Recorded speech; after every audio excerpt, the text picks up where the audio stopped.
Vemos suspenso na árvore da vida, entregar o vosso Espírito nas mãos do Pai, fazendo jorrar a vida em abundância e moldando a nova criatura.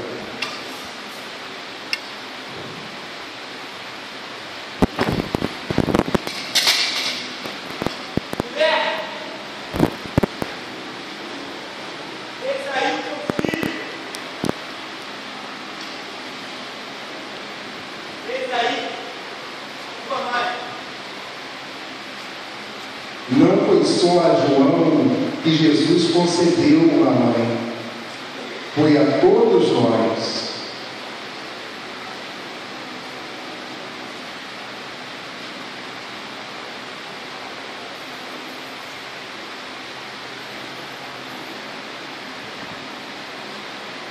Tudo está consumado.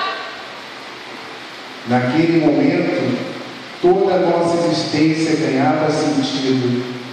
Mas mesmo com nossa história consumada, tantos ainda tentam fugir da verdade de Jesus Cristo.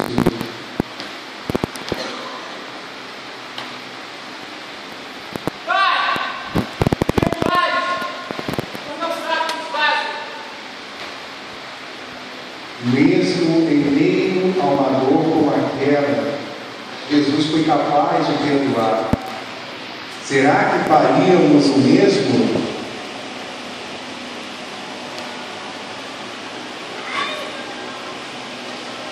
Pai, nas tuas mãos eu entrego o meu espírito.